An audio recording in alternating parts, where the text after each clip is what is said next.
Assalamu alaikum. Welcome to Islamic Finance program, where we are going to discuss Islamically issues related to money and wealth.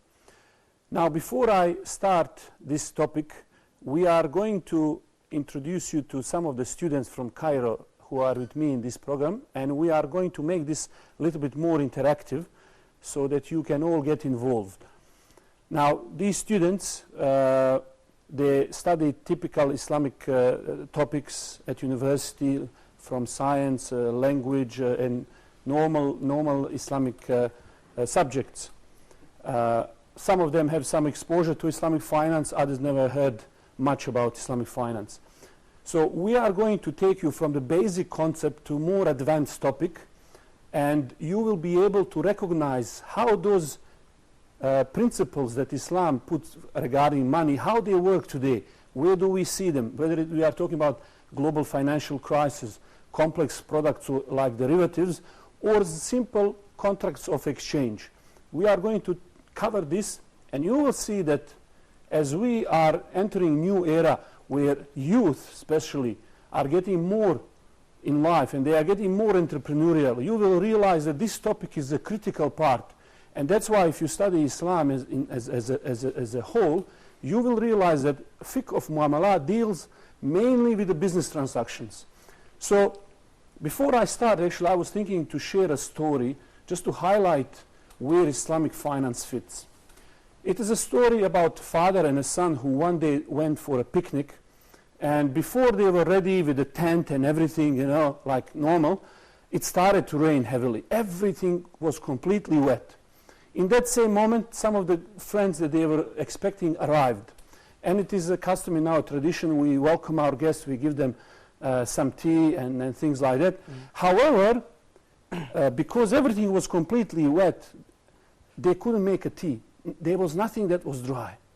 So this father said to his son, he said, "Oh, my son, we want to welcome our guests, make some sort of tea for them. Go and prepare the tea. Find something dry, make a fire, and get some tea going." So this boy who wanted to please his father went searching. He couldn't find anything that was dry. Then after about 10 minutes thinking and searching, he remembered his father is having one small container, like a metal box, where he keeps the money. Now what he knows about money is that it is made from paper. And paper is very good fuel for a fire.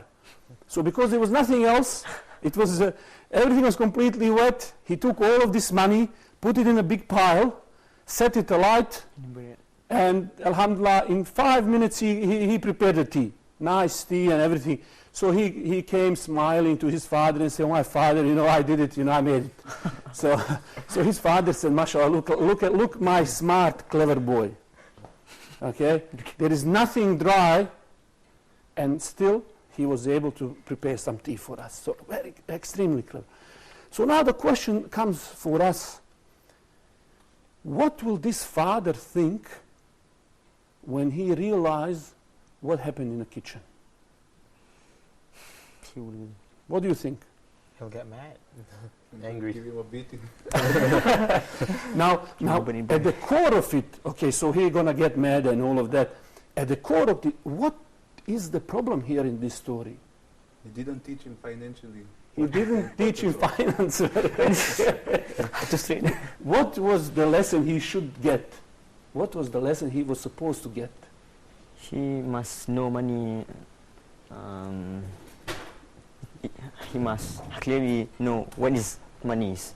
It's just a paper, just not. So know money, what is the function, what is the purpose of money, all of these things. Now what was fundamental mistake that this boy did with the money? Money is just a paper. Money is just a paper, sure. So is it okay, like any other paper, that it burns and we create a fire out of it? Or is there some other function money is supposed to fulfill? There's a value behind it. Value, there is a value behind it. Yeah. Okay? Now as a matter of fact, he wasted lots of dollars. What is beyond, okay, it's a value, it's all of this. Where is the fundamental mistake here? The father should have put it in the bank. Did he use money for its intended purpose? No. No. Is money supposed to be, forget the value of the money, and Yeah. you know, sometimes you have this money, they're printing it, you don't know what sort of value it has anymore. It's not worth the paper. But he didn't use money for its intended purpose. This is not how you use money. So what is the purpose of money, for example? Like in this case, what should have he done with the money? He should have maybe see if he could have bought something to. Bought something. Yes. So if he bought like some sort of charcoal or wood or something like that and set that on fire and made tea, so that would be fine. That would have Exactly. So let's make one thing clear. Number one, no one is blaming the tea. Yeah? Okay, what is the tea here in this story symbolizing? It's a profit. It's a profit. It's a profit. Yes. It's a gain, some sort of increase. Yes. So there is no one in Islam or anywhere else who blames the profit or who don't want to see that profit. So we are all, we want that, that's fine, that, you know, we are not against the profit. Yes. What we are against is how do you make that profit? What sort of steps you do and how do you use money in that situation? Because we don't want money to be used in a way that go against the nature of money as a medium of exchange, something you buy and sell with, fulfills this function. In fact, in Islam, for money to be useful, we have to convert it, as you will see in this program, we will discuss this in detail. Money must be converted to something that is useful in itself. And then, that's something which we, let's say, call asset. That asset then can be sold or leased, or you can make use of it. To make what? To make a tea, to make a profit. Okay. And this is where you will find fundamental difference between Islamic finance and any other kind of finance. It comes fundamentally on the way you use money. Are you using money for a medium, as a medium of exchange, or are you burning money? How we burn money? By misusing it. We burn money by selling and leasing it. So if you go to the conventional bank, what they do with the money, they treat it as a commodity, which is bought and sold. And then it gives birth in between, which is the profit. So this is what we call interest or riba. Money giving birth by going and making profit by itself. Okay? So this little story, in fact, if you understand the core gist of it, there is a verse in Quran that tells us about the people who used to argue. But this trade, you call it, and this interest, aren't they like something that is similar? So why it is one prohibited, one is allowed? Well, this is where it is. Money being used as a commodity and money being used for some other purpose. So as we go throughout this course, you will understand that what Islam wants is to put everything at its right place. So assets are doing what they're supposed to do. In this story, it's a wood, for example. It's doing its job. Sure. It's making a fire, and you know, it's doing its own job. The money is doing what it's supposed to be doing, which is you buy and sell, you get stuff, exchange things. You understand how much I'm paying for what. So you don't destroy value. Okay? And then a result or a profit from this is something that is halal. You see? Something that is legitimate. I can consume that. Now, Islam talks so much about issue of money, and one of the major sin in Islam is coming from mismanaging your money. In fact, there is no other sin where Allah says that this is waging war against him and his Prophet ﷺ. Only in the money. And only in the money did Muslims wage war, like Abu Bakr, radiallahu anhu, wage war against people who refuse to pay zakat. Yes. So issue of money comes, in fact, when you study deeply, one of the question of the Day of Judgment, out of the 4 questions that you will be asked, as Prophet ﷺ said, the feet of the servants will not move until he answered these questions. One of them is about money. And while every other question is single question, money is 2 questions. One is, how did you make it? And then how did you spend it? And not just that, scholars who analyze Sharia, as you will see a little bit later, we will discuss, found that there are 5 key areas that Sharia is trying to preserve, to protect, which we call maqasid of Sharia. But one of these is money. So when we talk about individual, how they protect their wealth, on the level of a state, it's economic system. And we see now, economic system is being undermined. Look at, we are now in Egypt, for example. Look at what's happening with the Egyptian currency. In last 2 weeks, central bank spent hundreds of billions to stabilize it against the speculative attacks that is trying to destroy its value. And why? Because they don't want to take loans from IMF. And now revolution is, and people are so much looking at what's happening, and their economic situation is uncertain. They want more certainty. And this brings us to the statement of Shaykh al-Islam Ibn Taymiyyah, who in his famous statement, which he said that as a society, when you look at society, where everyone is interdependent, Islam in reality wants to establish social order. And he said that you cannot establish Islam until you establish social order and you manage society. And when you think about that statement, he says this is one of the primary duties in Islam, to establish this social order. When you look at the issue of finance and how it affects this social order, you find that much of the chaos in society come from this economic uncertainty and the chaos. So when you connect it, stability of the society, social order, and sin of riba and other things equal to the war, then you understand where this war leads. It's not just on the day of judgment that you will be given sword and wage this war against the one who you cannot even think to wage war, but today this war is manifested on our hearts and minds. Look, most of the countries, divorce rate, for example. I don't know, you are married or not. I think most of you single. Yes. Okay.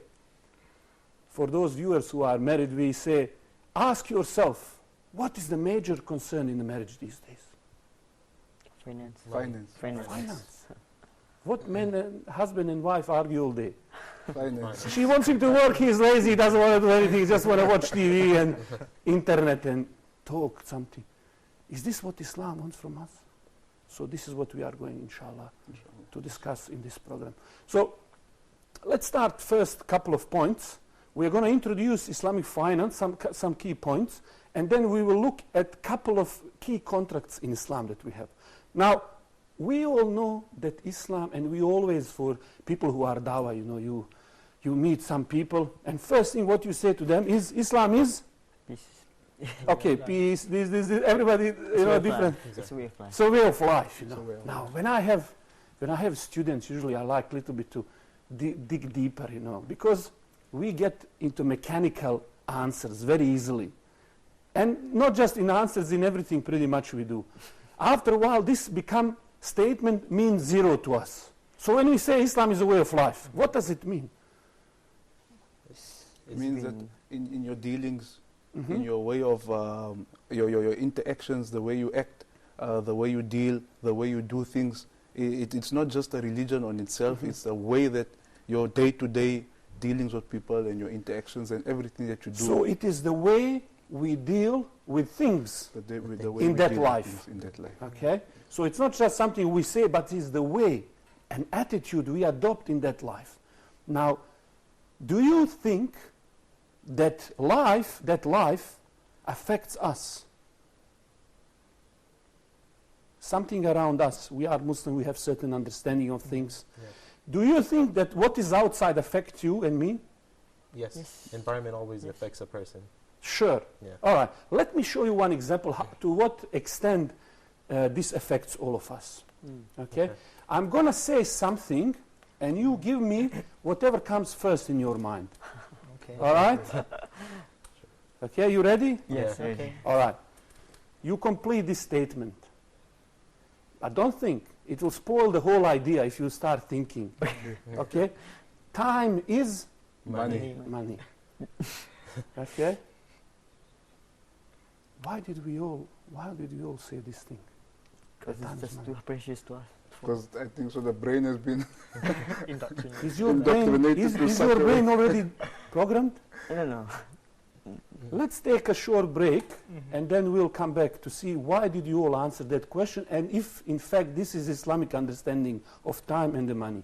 Thank you.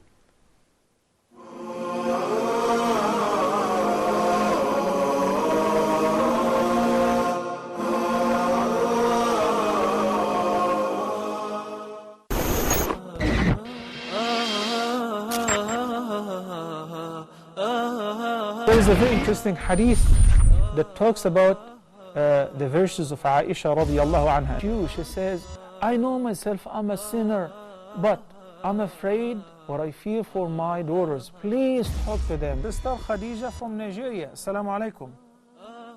Assalamu alaikum. I wonder who loved the Prophet sallallahu alaihi wasallam most.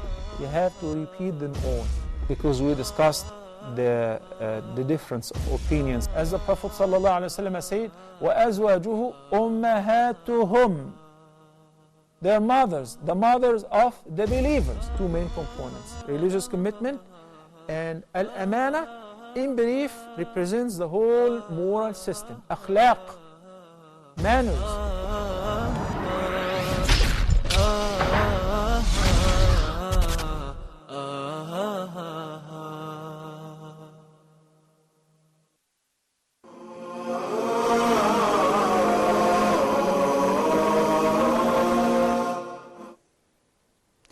So just before the break, we were discussing about some of the Islamic concept about money, and I asked the question that you should complete, and that was, I said, time is, and all of you said? Money. All right. Now, before we analyze that particular statement, let me ask you and put another statement, and you again, like first time, try to complete it.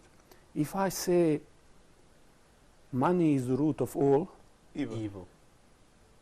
you are thinking, what is it?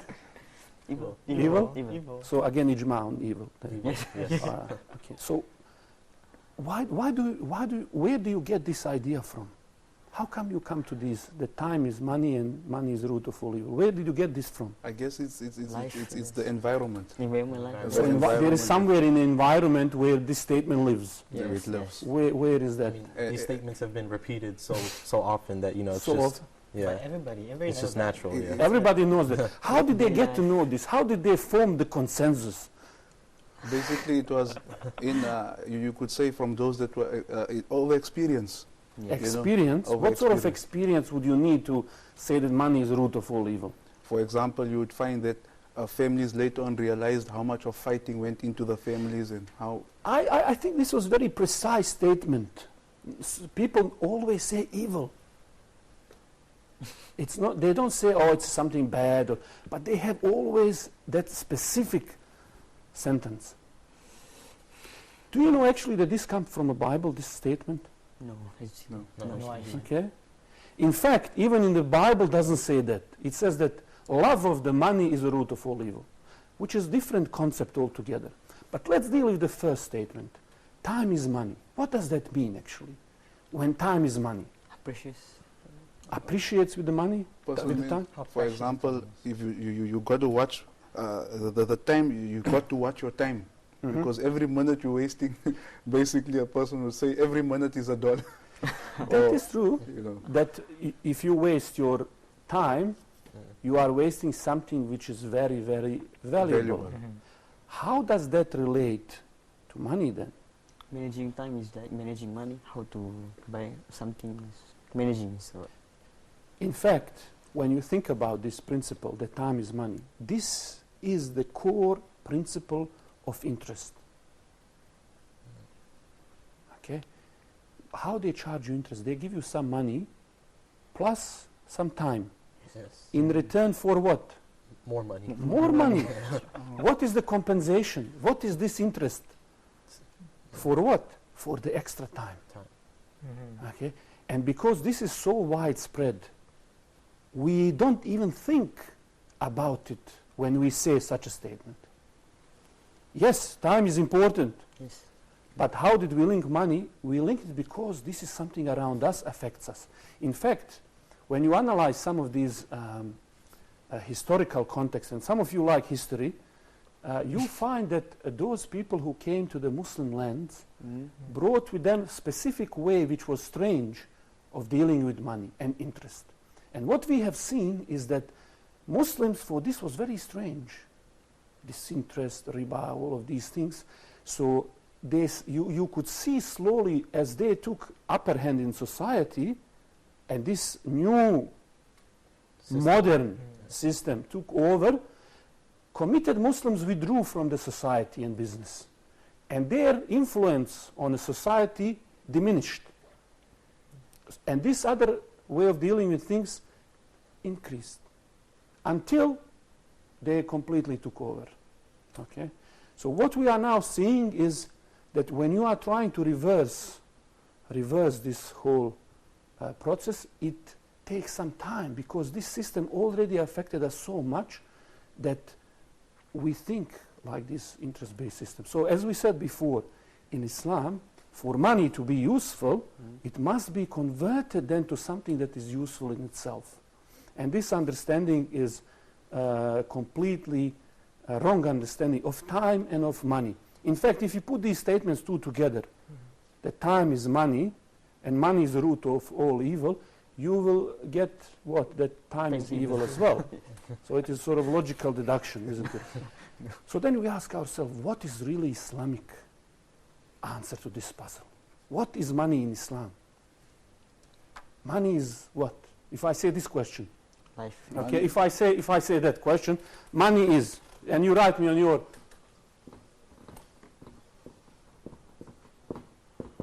okay, tell me what is the money if I write this.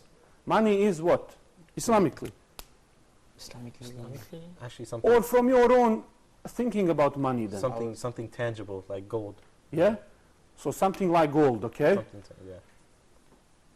Okay, what other things you get when I say money is? I would say money is to use according to your necessity. Necessity, okay?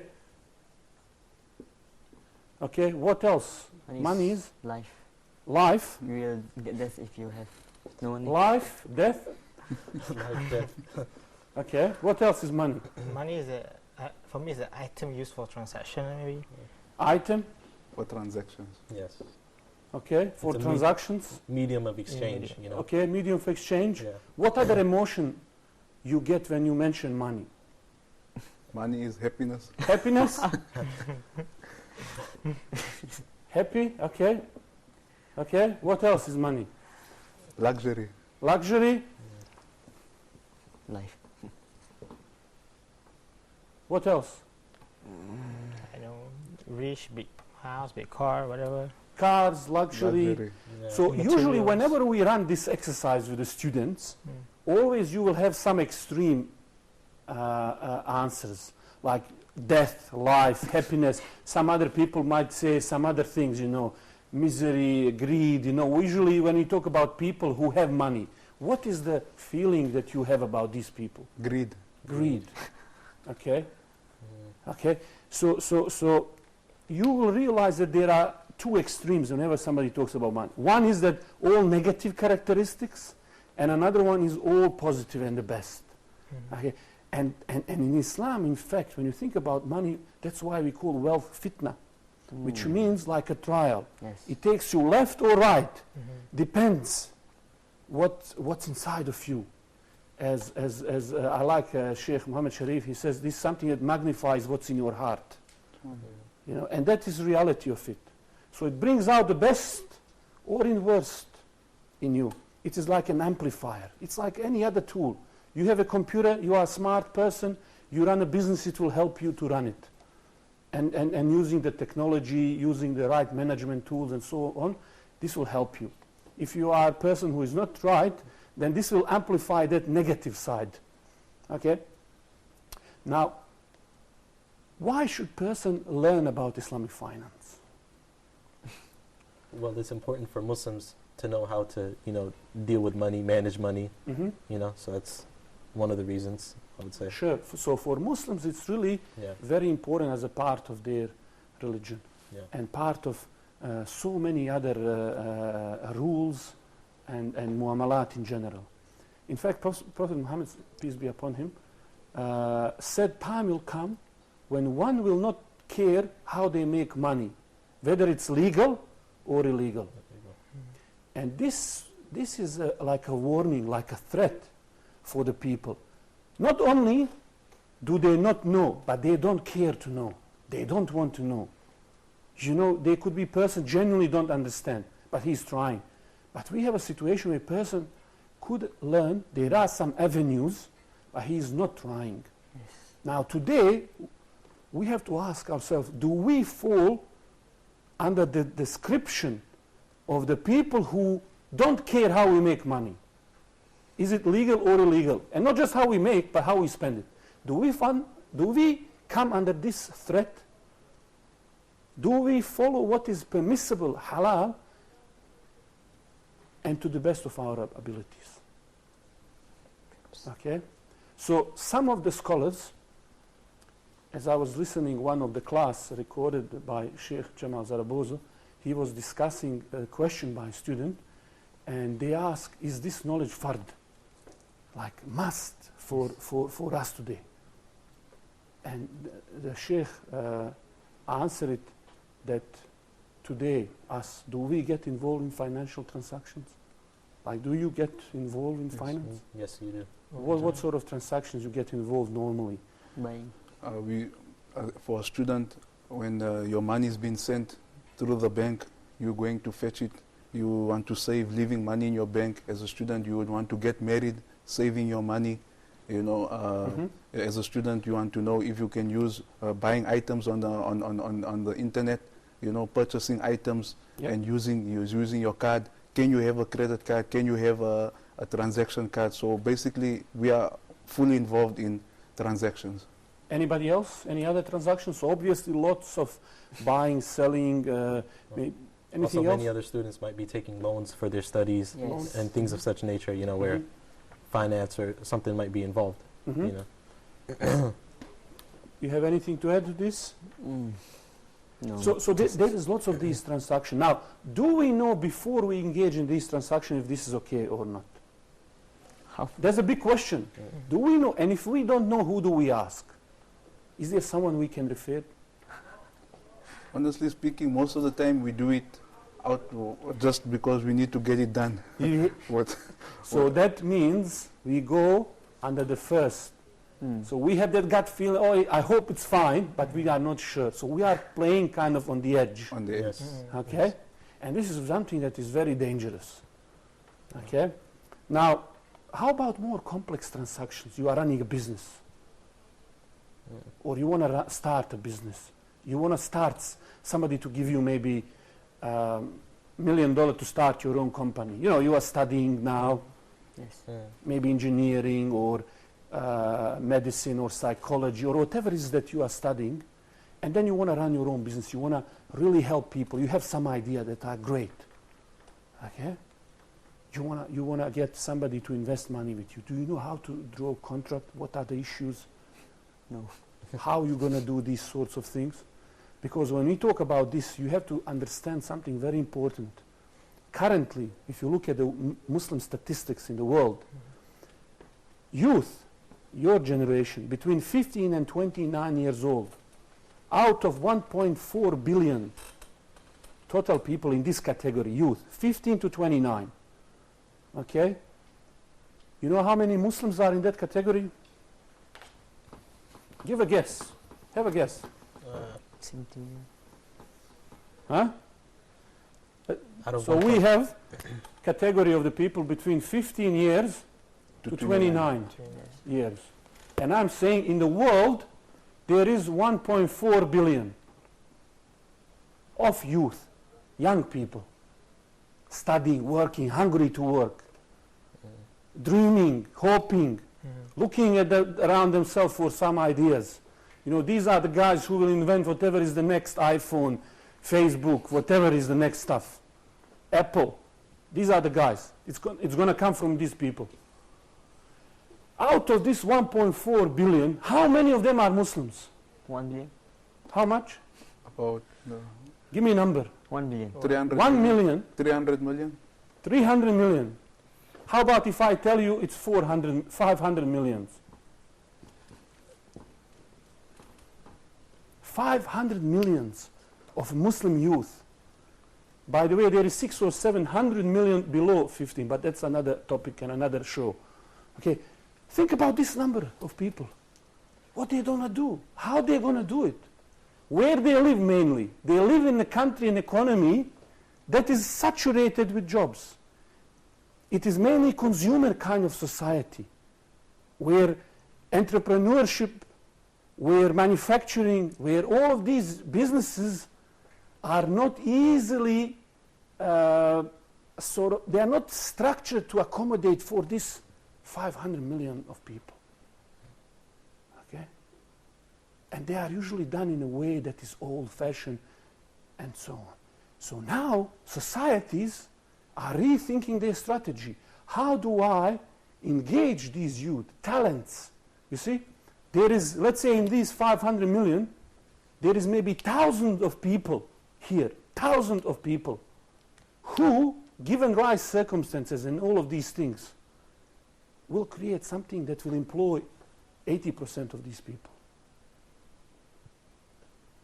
As we know. I was just listening this morning a lecture when Umar sent some soldiers to Amr ibn As, and he says one of these is like 1,000 people. One of these is like 1,000 people. He sent 4, and he says they are equivalent to 4,000. This is like people like, in fact, like a money, you know. Some money is worth a few dollars. Other money worth millions. So this is how the people are. So unless these people know, unless these youth know how to position themselves, how to work, how to create this, and how to use this talent, and connect these opportunities, what this youth is going to do? How they're going to be absorbed in economies where most of the GDP is something that is as basic as, for example, oil industry or gas, or you can't absorb this youth. You have to develop new sectors. You understand? Yes. So this is where these topics become more interesting. Okay? Now, another important aspect is that you as a Muslim, specifically as a man, as we see from this statement where Muhammad Shaybani said, who was a famous student of Abu Hanifa, he said, according to majority of the fuqaha of Ahl Sunnah wal Jama'ah, is that working up to your level of need, where you can support yourself, and those that you are financially responsible, is a must. Understand what that means? Yes. You have to work, especially as a man. Woman has a choice, but you don't have a choice. You must work to provide basic necessity in life. Now, what is this telling us? It is telling us that up to the level where you have to work and provide and engage in the finance, you also have to know this fiqh of finance, because it is going to affect you directly. Now, some people might say, okay, well, you know, I don't need to really work that much, you know. What is the opposite of working? Relaxing. Relaxing, exactly. You don't worry about it, you know, I'll maybe work another day. So we see in Quran and so many narrations that Quran, for example, tell us that we should spend from the good things that we earn. How do you going to spend these things if you are not working? What is the alternative? So we see so many narrations where the Prophet ﷺ warned us against asking people for something while we can earn it ourselves. And he told people, don't ask. Don't be the lower hand. In fact, he said that if you are asking this, meaning begging, that's what we translate as begging. Not just somebody, beggar is not somebody who is in some catastrophe or something happens to him and then he has to ask. But somebody who is young, full of energy, can't do something about his own situation, and he chooses to relax. He's working and living with his parents. They're going to take care of it, and then, you know, or some other system, social security or whatever. He's relaxing. Okay? So Prophet ﷺ told us a couple of very important points about what will be the treatment of the person who does not utilize this skill. And inshallah, after the break, I'm going to tell you what these statements are. Thank you.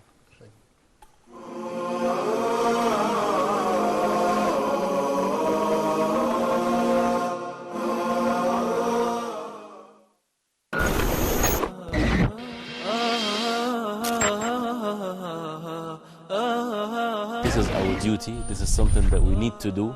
With whatever language that we know, we need to understand the Quran. We need to get to know what Allah subhanahu wa ta'ala wants from us, so that we will be steadfast on the deen of Islam. That's why the forgiveness is mentioned in so many verses in the Quran, in so many different ways and means, by the mercy of Allah, that the person would gain such a great level, and that is to be forgiven. And Allah subhanahu wa ta'ala made him speak clearly, miraculously in front of everyone, to defend the honor and the dignity of Maryam, the mother of Jesus, the best of all women.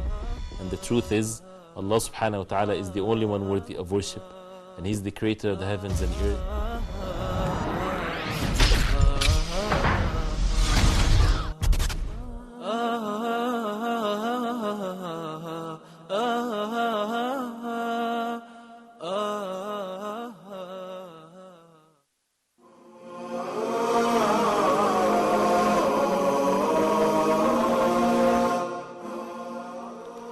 Welcome back. We are discussing about issue of money and some of the Islamic principles surrounding this topic.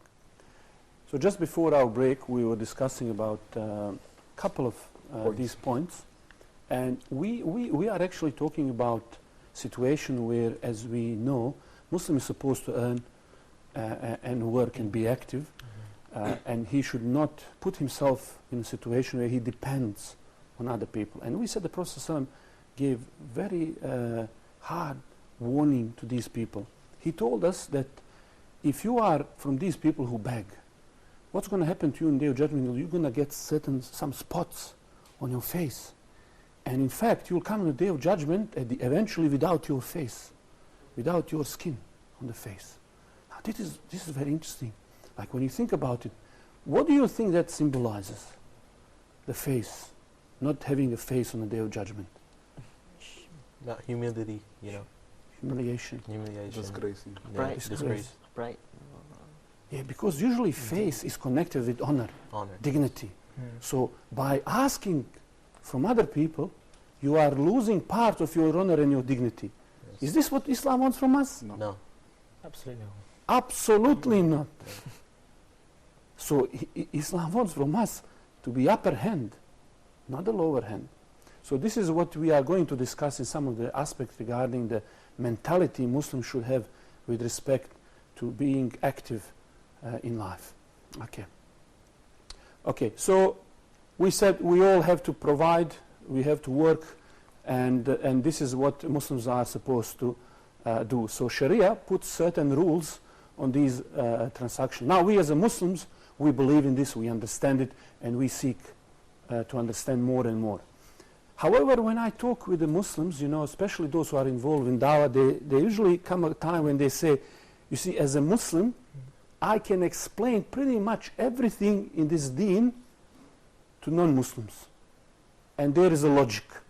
You know, for example, if I talk about halal food, I can explain the way we handle meat, why this, why the healthy, you know, all of the thing. I can explain pretty much everything. But when it comes to this finance, I have no idea where to start, where to end. Doesn't make any sense. Now, this is very interesting because if you look at some statistics, even done by non-Muslims, they find that most of the concern now in the world, amongst the youth especially, comes not around traditional topics like environment, things like that, or wars. In fact, youth today is not passionate about almost anything in their life. You know what they are passionate and what they are worried about? They find out that half or 50% is worried about finance. They live through the global financial crisis. They see their parents or loved ones losing the job, uncertainty it creates. So they want to give up study, career, everything, and go work to support those around them. So this creates certain anxiety, stress, this finance. So when you see people, for instance, around the world, non-Muslim, like Occupy Wall Street, they're on the streets. Like we have Arab Springs, people on the street. Then we have people on the other parts of the world occupying New York, London, all of these exchanges. What they are saying? Are they calling for Islam or something? They are just crying. They are saying, we don't know what's going on. The system we have, specifically financial, we don't want it. It's failed us. But we don't know what we exactly want. And that was one of the criticism of these movements, is that they're telling us what they don't want, what they don't like, but there is no voice to say how alternative system could be run. Because today, if you go from capitalism to socialism, all of these things, they're failing, and people understand it. So when you go around and you see that there is universal demand for fair and just system that is socially responsible. So everyone wants this, okay? And what they want is to go from this inhumane system to something that is more ethical and better alternative to the way they handle their money and the finance. So when we go normally see and talk to these people, there are certain points which we are trying then to highlight. And if you come from certain areas in the world, like I live currently in Australia, you will know, for instance, Arab traders who came in 12th century to Indonesia as a traders, when they were interacting with the local population, they told them that, you know what, we have some rules how we manage our business and finances. And these locals were so impressed that they started learning the rest of Islam, because Islam comes as a whole package. You can't just pick one, and it kind of works as a parts of the system. So you cannot, like in a normal body, you cannot just separate the heart and put it aside, and brain, and then your body, and hook it up all on the machine, which send you, there is some life form there. But it works best when, as it is intended to be, together. So then those full benefits are realized for everybody. So these people, in a matter of a couple of centuries, entire Indonesia become Muslims because of these impressive rules that they had for running the business. So now that is 250 million Muslims living in Indonesia. In fact, as they started, these Muslims pick it up, trading, they reached even Australia 200 years before Captain Cook, but that's another story. But it was the same idea. They described these Muslim traders who came from Sulawesi and started trading with Aboriginals and marrying them and converting to Islam and so on. When these Aboriginals describe this contact, they describe it as the best encounter between these two civilizations. And that's not the same description they tell about Captain Cook and what's happened later. So we see and we are proud of this history. So now when we have this cry of the world, in fact, some of them were quoted as carrying the sign, and they say, we want Islamic banking in this movement. We then need to be able to respond to show that this crisis, there are so small rules and the principles, if only these principles were implemented, you would stop or minimize the effect of these huge crises. I just give you one example. One of these things, when they, in conventional finance that they do, is a method what they call short selling. Okay. Now, what short selling basically does is gives you profit when asset is losing value. Okay, does that make sense? How can you make money from something asset is losing where value. asset is losing value? Is it logical? How can we gain? It's not logical. It doesn't make sense. Doesn't make sense. No. So let's say this remote control is $10. Okay? If I owe this stuff, how can I make money? By selling it. By selling, and hopefully at a higher price than what I bought it for. Yes. So if I bought this for a 10, I can only make money if somebody buys it for 11, 12, and so on. Yes. Now, is it logical that I buy this for 10, sell it at 7, and make $3? No, it's not. It's unlogical. It is not logical. It's not logical. However, you can do that in normal finance. How? Okay, how? Let's see example. All right. I will be party A. Let's say you are B and you are C. Okay. Okay. Now, you are, let's say, representing what we call a bank or some sort of hedge fund or whatever is the name. Okay. Let's say this is some sort of shares of the company. Okay. Let's make it like it's a company that deals in mining. Okay. So it's not a bad company. It's a reasonable company. They dig stuff, iron ore, they sell it. We make cars from the iron. So it's something that is useful. Okay. Generally, kind of Sharia compliant business. Yes.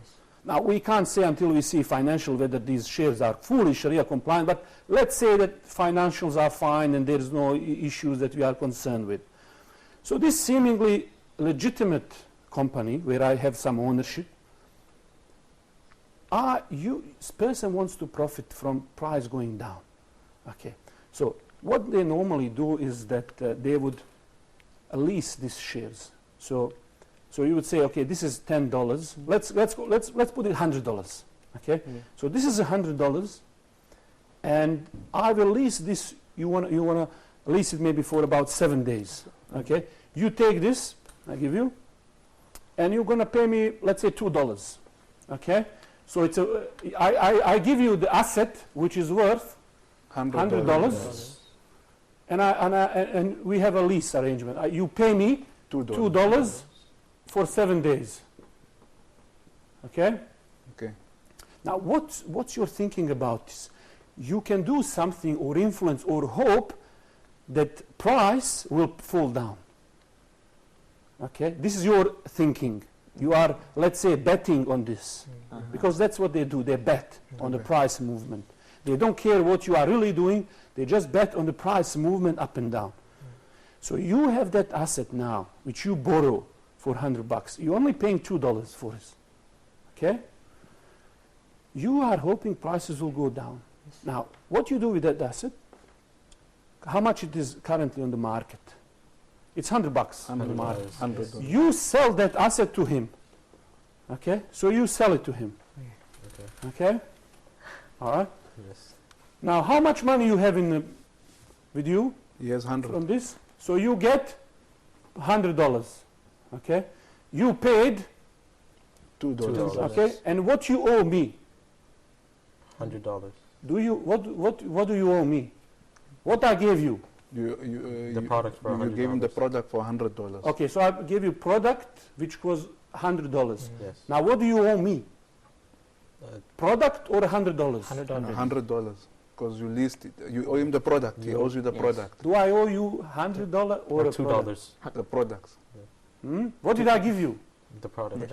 I gave you product. So Yes. you, What do you have to return to me? the product. Money. Product. Yeah. How much is that product? It's $100. $100. Yeah, that time. But between us, doesn't matter what's the product. You have to return me The the product. product. Doesn't matter what's the price. So now, due to certain speculative activities over the course of the 7 days, speculation and maybe who knows who create these speculations. Okay, what's happened with this product? It goes down to 50. Okay, Okay. so this product go now, it's traded on 50. Okay, now what you do now? You have to return me the product. What do you do now? Buy it Basically, has back. to buy it back. You buy it back. Okay, buy it back and pay him his money. 50. So you buy and pay him 50. Okay, Okay. all right. So you paid him 50. Okay, how much you so far invested in this? 100. 50. You invested $2. No. You paid $2 to lease it. Yes. Yes. You got $100 from selling it, from selling it. and then you had Paid to $50. buy it back for this. So what is the end? How much now in your pocket? $48. $48. $48. Okay. Sorry. So we have $48 now in your pocket, Yes. plus the product itself. That's the product. Yeah. Okay? Now you give me back my product which I gave you. Yes. All right? Thank you very much. Thanks. Done. What happened? What happened? How much you end up with profit? 48. 48. You end up with 48. Yeah. How much you invested in all this? Two. $2. $2. How many hundreds of percent over the normal is this?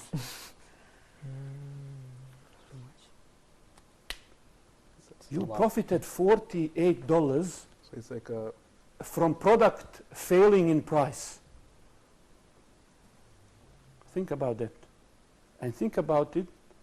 So when we come next episode, inshallah, we're going to discuss how is this short selling important and how and why businesses and government prohibited it after the financial crisis.